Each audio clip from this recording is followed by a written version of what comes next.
Oh. Ano? Nabibili ba ang peace of mind? Nabibili ba ang peace of mind? Depende yan. May cost ba yan? May pera ba yan? Wala. Pero, kung paano mo siya ma-achieve, yun ang may cost. At what cost? Ano yung mga paraan o proseso para makarating ka ron sa peace of mind na yun? No, pero ikaw ba, tatanungin kita, ano ba yung mga wino-worry mo sa araw-araw? Oo. Well, marami yan, di ba? Sa mga lalaki o in general sa mga single, So, sa mga lalaki, importante yung sweldo nila. Diba? Umaangat ba sila sa sweldo nila, sa buhay nila? Paano yung mga gusto nilang ma-achieve ng mga material things sa kailangan nila sa buhay? Tulad ng ano? Tulad ng ano mga gusto ma-achieve? Marami yan. Siyempre, yung sarili mong bahay o sarili mong lupa. Diba? Or at least, meron kang tutuluyan na maayos, maganda. Meron kang gusto mo ng motor o gusto mo ng kotse. Diba? Yun yung pinaka-transport mo. Relate na relate diba? Ka mga ganyan. Ano pa? Siyempre, yung gusto mong mapasyalan, mga bakasyon, mga road trip, mga material na bagay na gusto mo rin. Diba? Na hilig mo. Pwedeng relo, pwedeng any material things, mga toys for the big boys, mga ganyang bagay. Or yung simpleng lifestyle lang. Ma-achieve mo yung gusto mong lifestyle. Mahilig ka siguro mag-basketball, mag-golf, di ba? O kaya mag-drinking sa mga kasama mga barkada from time to time.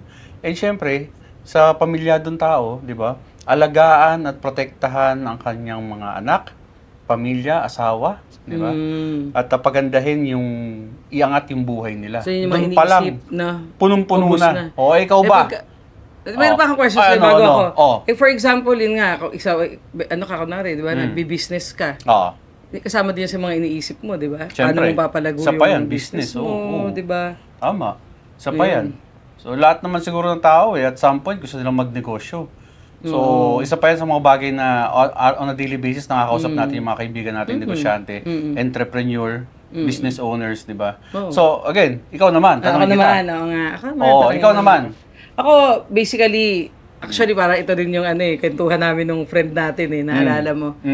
Share ko nga lang din daw to, kasi pareho naman yung mga thoughts na pagkikwentuhan namin. Na ang wino-worry namin, nung nag-uusap kami, paano yung mga anak natin pag may nangyaring hindi maganda sa atin? Like, aksidente. Grabe na, parang negative naman yung iniisip, ano? Pero kasi minsan kasi... Ba't ka ba kailangan isipin yun? Yun nga peace of mind nga yan di ba? Practicality. Paano ka mapupunta dun sa peace of mind mo? Kung, syempre may mga insecurities ka rin, di ba? Na baka hindi ka pa prepared. Di ba? Hindi ka prepared physically, emotionally, spiritually, financially.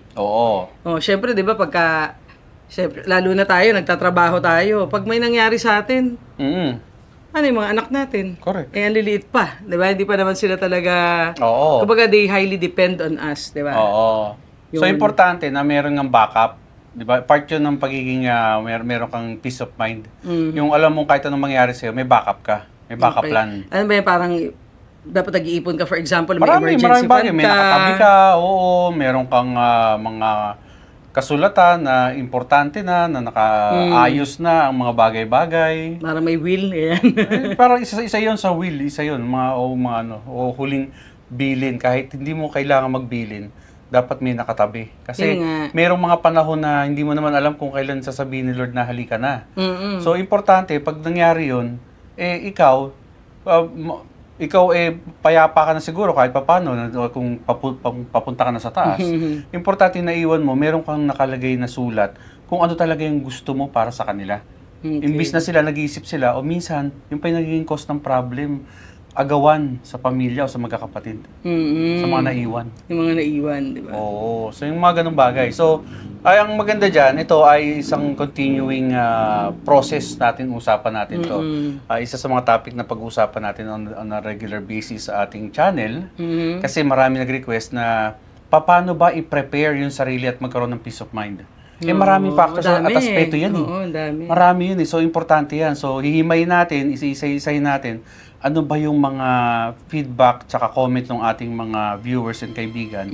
Kasi from there, titingnan natin, ano ba yung mga universal na mga bagay na pwede natin gawin, di ba? Para masabi lang natin na okay na, kahit paano may peace of mind na ako. Ang maganda dito, pwede rin mag-share yung ating mga friends dito na mag-comment sila. Share ang kanilang experiences, yung thoughts nila, di ba?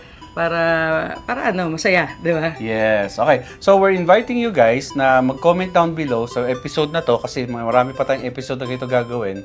Now, this will be part of our ongoing discussions na syempre makikita natin to sa YouTube, sa Facebook at saka sa TikTok and also IG, of course. So, this is your Papa Ross. And this is your Mama Girl. See you soon!